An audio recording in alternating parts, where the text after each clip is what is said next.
بسم اللہ الرحمن الرحیم۔ ناظرین کرام، انسان کی موت تو برحق ہے، لیکن کبھی آپ نے یہ نہیں سنا ہوگا کہ کسی انسان کو زندہ ہی دفن کر دیا جائے۔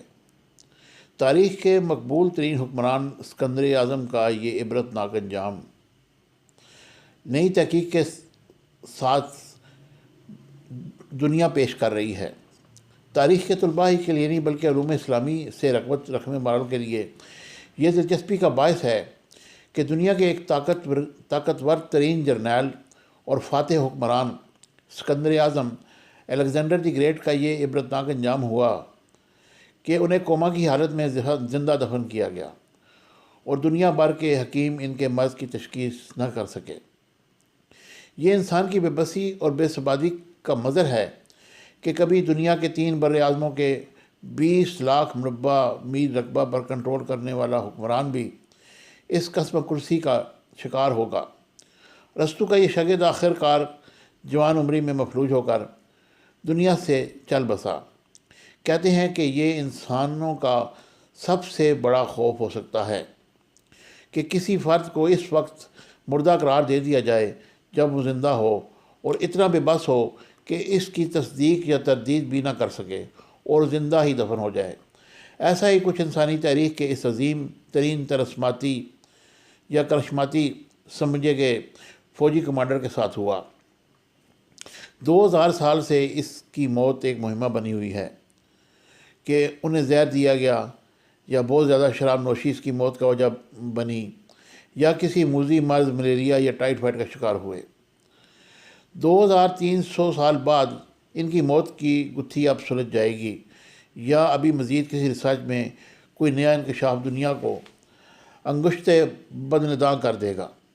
نئی تحقیق میں خیال پیش کیا گیا کہ سب سے بدترین سمجھا جاتا ہے کہ اسکندر اعظم کی لاش 6 دن تک گلنا شروع نہیں ہوئی تھی اور قدیم یونانیوں نے اسے دیوتا ہونے کی نشانی قرار دیا تھا، مگر نئی تحقیق میں کہا گیا ہے کہ اسکندر ایک ایسی آٹو امیون اعصابی مرض کا شکار ہوئے جس میں جسم مفلوج ہو جاتا ہے اور مریض دوسروں سے رابطہ کرنے سے قاصر ہو جاتا ہے۔ اسکندر اعظم کا جسم شل ہو گیا، پٹھوں کی حرکت بند ہو گئی، سانسیں رک گئیں، اور ایسا ہی اسکندر کے ساتھ ہوا اور ان کے ساتھیوں نے اسے مردہ سمجھ کر 6 دن تک لاش سڑنے کا انتظار کیا۔ اس دوران موت واقع ہو گئی۔ موت کی وجہ بخار اور پیٹ درد بتائی گئی۔ کسی نے نوٹ نہ کیا کہ ان کا دماغ کام کرتا رہا۔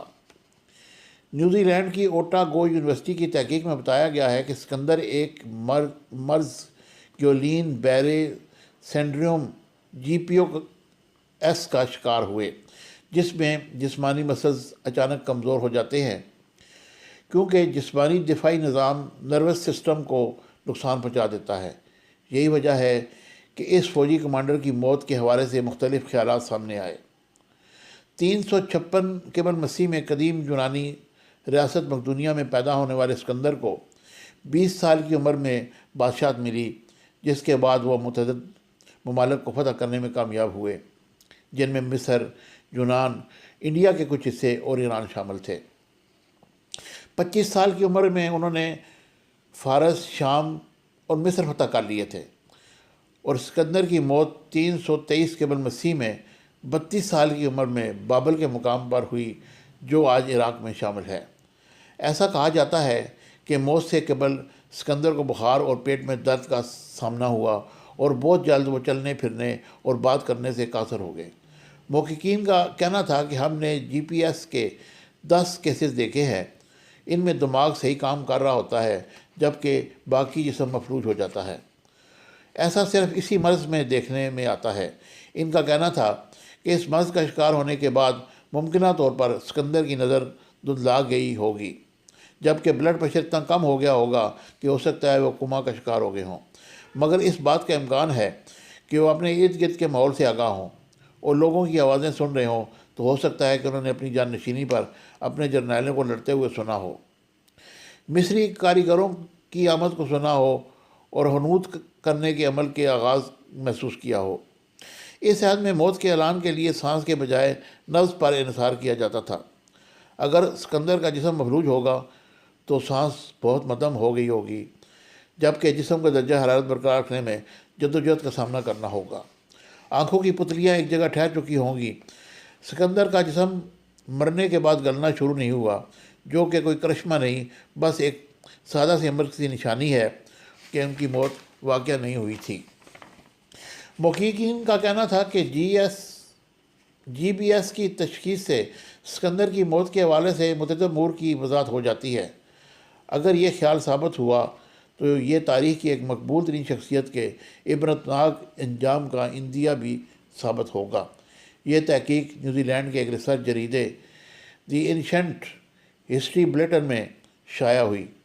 ڈونڈین اسکول آف میڈیسن کی ڈاکٹر کیتھرائن ہال کی سربراہی میں محققین نے ریسرچ میں بتایا کہ ان کی ٹیم نے سکندر اعظم پر بڑے پیمانے پر تحقیق کی۔ سکندر کی علالت شراب نوشی کی کثرت کے بعد شروع ہوئی اور اس کے بعد تیز بخار کا غلبہ ہوا اور اسی کے ساتھ جسم ساکت ہو گیا۔ فالج کے دورے پڑے، صرف آنکھیں ہی ٹمٹما سکتی تھی۔ 11 دن بعد اسے مردہ قرار دیا گیا۔ ڈاکٹر ہال کے مطابق سکندر اعظم کے دماغ مفلوج ہو چکا تھا۔ ایسا تب ہوتا ہے جب انسان کی قوت مدافعت اعصابی نظام پر حملہ آور ہو جاتی ہے۔ یہ مرض آج امریکہ اور برطانیہ کے 1 لاکھ افراد میں سے ایک فرد کو متاثر کر رہا ہے۔ ڈاکٹر کیتھرائن کے مطابق تحقیق سے ظاہر ہوتا ہے کہ سکندر اعظم کا دماغ کام کر رہا تھا اور وہ سانس بھی لے رہے تھے، مگر کوما میں ہونے کی وجہ سے انہیں مردہ سمجھ لیا گیا۔ جولائی 2018 کو ماہرین آثار قدیمہ نے عراق میں سکندر اعظم کا بیسیا شہر دریافت کیا، جس میں دریافت 9 فٹ کے تابوت کے بارے میں دعویٰ کیا گیا کہ یہ سکندر اعظم کا ہو سکتا ہے۔ ڈاکٹر یہ راز نہ جان سکے۔